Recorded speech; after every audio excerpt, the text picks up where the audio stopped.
আসসালামু আলাইকুম ওয়া রাহমাতুল্লাহি ওয়া বারাকাতুহু। সুপ্রিয় দর্শক, আল কোরআন আল কারীমে আল্লাহ সুবহানাহু ওয়া তাআলা ইরশাদ করেন, ফাসআলু আহলা যিকরি ইন কুনতুম লা তা'লামুন। যদি কোনো বিষয়ে তোমাদের জানা না থাকে তাহলে জ্ঞান চর্চাকারী ব্যক্তির কাছ থেকে জেনে নাও।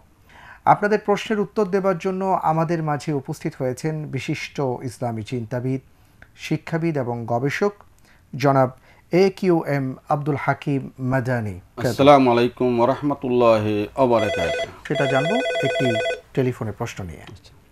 হ্যালো, আসসালামু আলাইকুম। ওয়ালাইকুম আসসালাম ওয়া রাহমাতুল্লাহি ওয়া আমি বারাকাতুহু। মগবাজার থেকে মোহাম্মদ মনিরুর রহমান বলছিলাম। একটা প্রশ্ন আছে আমার। জি জি বলুন।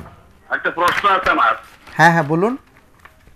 হ্যালো, আমার যে আমি অসুস্থ, আমার হার্টের রোগী, আমি হার্টে আমার 4টা রিং বানানো আছে। এখানে আমি যাই নামাজে বসে দাঁড়ায় নামাজ পড়তে পারি না। আমি চেয়ারে বসে নামাজ পড়ি। আমাকে একজন বললো যে চেয়ারে বসে নামাজ পড়লে নাকি না যায়।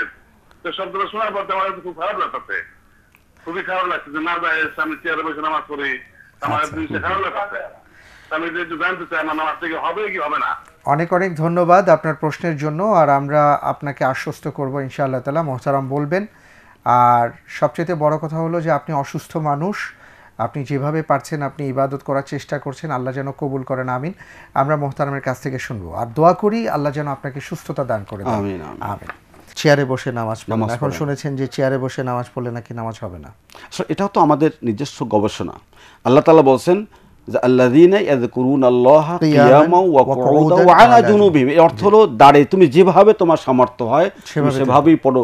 যদি কারো চেয়ারে বসে পড়লে আরাম হয় সে পড়তে পারে, কারণ এখানে কিন্তু কোনো ভাগ করা হয়নি, দণ্ডায়মান, বসা এবং শুয়ে শুয়ে। জি, তাহলে এই জন্য স্পষ্ট যেখানে আসলে তিনি তো অসুস্থ। জি জি, তো এটা তার জন্য জায়েজ, অতএব এটা না জায়েজ বলে আমার এটা কোনো দলিল নেই, এটা তো আমরা নিজেরাই গবেষণা করেছি। অনেক ধন্যবাদ।